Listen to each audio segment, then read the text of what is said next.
ये जो फैसला है सुप्रीम कोर्ट का, ये फैसला इस्लामी कानून, इस्लामी शरीयत के खिलाफ है। किसी को आप यूनिफॉर्मिटी में तब्दील करने की कोशिश करेंगे तो देश के अंदर अशांति पैदा होगी। नहीं, उसी से दिक्कत है हमको। यूनिफॉर्म सिविल को देखिए, आपने कौन सा कानून यूनिफॉर्म है बताइए? मुस्लिम टारगेट किया जा रहा है। आप बताइए, उत्तराखंड के कानून को उठाकर देखिए यूनिवर्सिटी को, उसको उसमें किसको टारगेट किया गया? एक खास कंपनी का। सुप्रीम कोर्ट के एक फैसले ने इस वक्त हलचल मचा रखी है, खास करके मुस्लिम समाज के लोगों में, क्योंकि कोर्ट ने जो फैसला सुनाया है उससे साफ कर दिया है कि अब मुस्लिम महिलाओं को भी हर हक मिलेगा। दरअसल तलाकशुदा मुस्लिम महिलाओं को लेकर सुप्रीम कोर्ट ने 10 जुलाई को अपने आदेश में कहा था कि मुस्लिम महिलाओं को भी गुजारा भत्ता पाने का उतना ही अधिकार है जितना दूसरे धर्म की महिलाओं को है। कोर्ट ने कहा कि तलाक के बाद मुस्लिम महिलाएं भी गुजारा भत्ता पाने के लिए याचिका दायर कर सकती हैं। सर्वोच्च न्यायालय के इस फैसले के विरोध में मुस्लिम पर्सनल लॉ बोर्ड की वर्किंग कमेटी की बैठक रविवार को दिल्ली में हुई। इस वर्किंग कमेटी में 51 सदस्य हैं, जिसमें 5 महिलाएं भी शामिल हैं। इस बैठक में 8 प्रस्ताव पास किए गए। कमेटी ने कहा कि कोर्ट का फैसला शरीयत से अलग है और मुसलमान शरीयत से अलग नहीं सोच सकता। हम शरीयत के पाबंद हैं, हम इससे अलग नहीं सोच सकते हैं। कमेटी ने कहा कि शादी विवाह के मामले में सुप्रीम कोर्ट का फैसला दिक्कत पैदा करेगा। वर्किंग कमेटी ने कहा कि जब किसी शख्स का तलाक हो गया है तो फिर गुजारा भत्ता कैसे? ये जो फैसला है सुप्रीम कोर्ट का, ये फैसला इस्लामी कानून, इस्लामी शरीयत के खिलाफ है। इस्लामी शरीयत के खिलाफ है और इसके लिए जितने legal, constitutional, democratic options available हैं, हम उसको इस्तेमाल करें। ये जो बात कही जाती है, देखिए हिंदुस्तान के अंदर जो मुसलमान हैं, जो हिंदूज हैं, उनको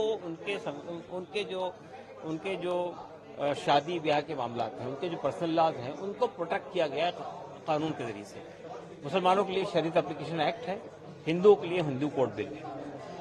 लेकिन आपका ये फैसला जो आता है वो क्रिमिनल प्रोसीजर कोड 125 के तहत आता है और आप कहते हैं कि सेकुलर लॉ है, सब पे एप्लीकेबल है।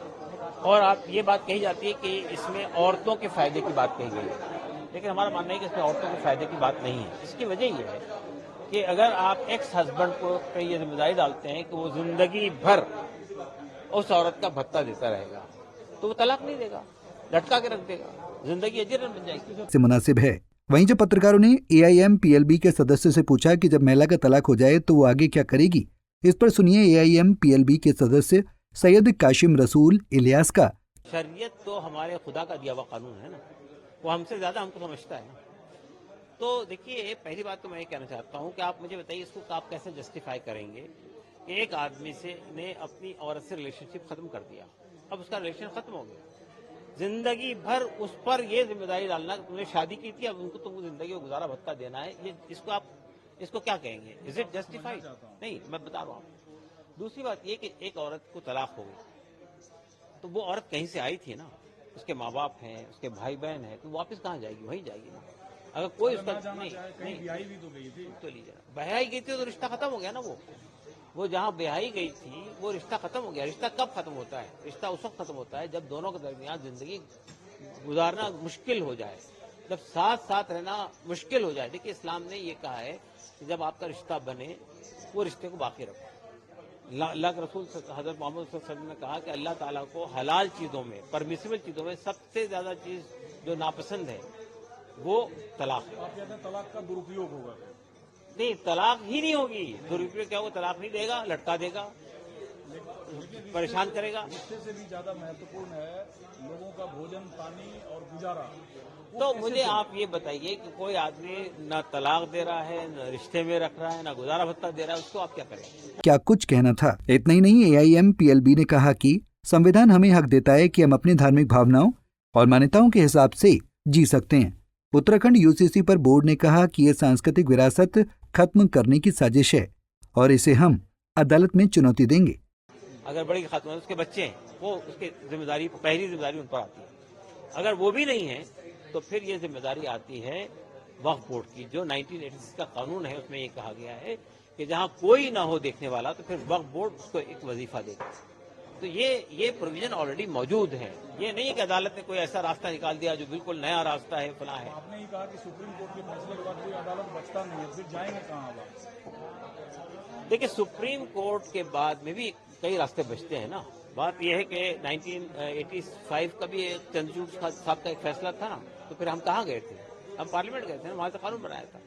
तो जो रास्ते अवेलेबल हैं लीगल, रिव्यू पिटीशन हो सकता है लीगल रास्ता, लीगल रास्ते अवेलेबल है, कॉन्स्टिट्यूशनल रास्ते अवेलेबल है, डेमोक्रेटिक रास्ते अवेलेबल है, उन सब का इस्तेमाल करें। ठीक है। दूसरा सवाल यह है कि जो यूसीसी उत्तराखंड है, क्या उसके विरुद्ध है all India Muslim personal law board? उसके खिलाफ आप लोग किन अदालतों का रुख करेंगे?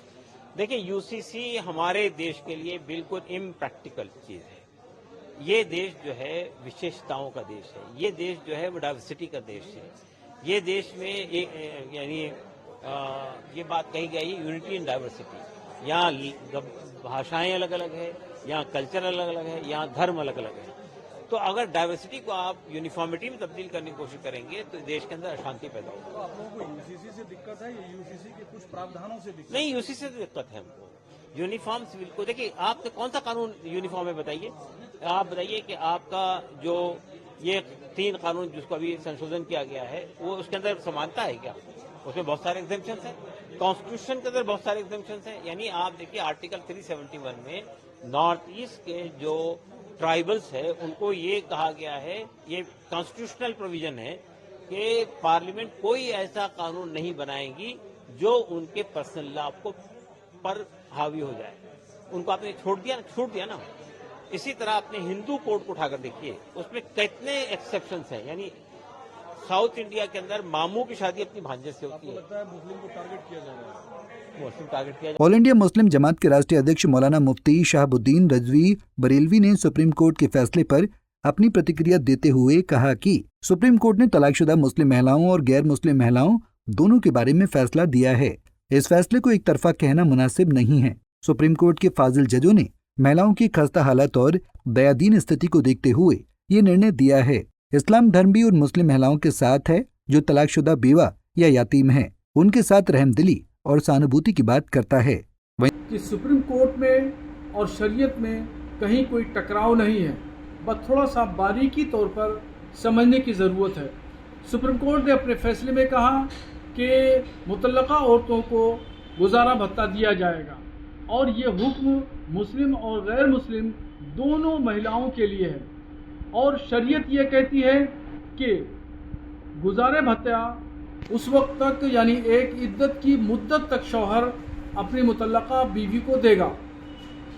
अब यहाँ पर समझने वाली बात यह है कि शरीयत ने यहाँ पाबंदी नहीं लगाई है और न नाजायज़ करार दिया है कि मुतल्लका औरत को अगर रहमदिली के नाम पर, सिले रहमी के तौर पर, एहसान के तौर पर परिवार के लोग अगर खर्चा पानी देते हैं तो यहाँ पर शरीयत ने न पाबंदी लगाई है और न नाजायज़ करार दिया है।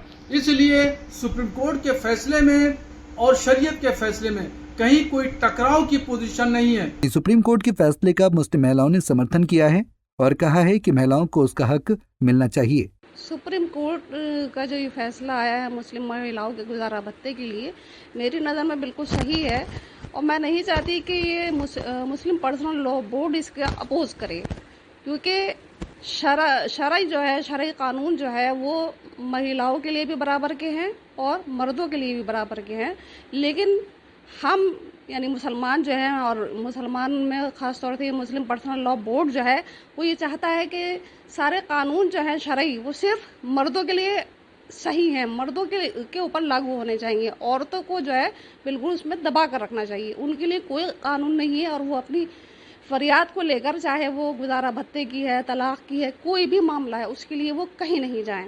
बता दें कि सुप्रीम कोर्ट ने कहा था कि गुजारा भत्ता दान का मामला नहीं है बल्कि विवाहित महिलाओं का मौलिक अधिकार है। कोर्ट ने कहा था कि हमारे संविधान में हर धर्म की महिला को समान हक देने का कानून है, इसलिए मुस्लिम महिलाओं को भी गुजारा भत्ता पाने का उतना ही अधिकार है जितना अन्य धर्म की महिलाओं को है। 3 तलाक झेल रही महिलाओं को भी इसका अधिकार है, लेकिन अब इस पर मुस्लिम समाज में अलग अलग बातें की जा रही हैं। Bureau report, Punjab Kesari TV. हमसे जुड़े रहने के लिए हमारे YouTube चैनल को सब्सक्राइब करें और नई वीडियो की नोटिफिकेशन के लिए बेल आइकॉन को दबाएं। अगर आप ये वीडियो Facebook पर देख रहे हैं तो लाइक जरूर करें और ज्यादा से ज्यादा शेयर करें। धन्यवाद।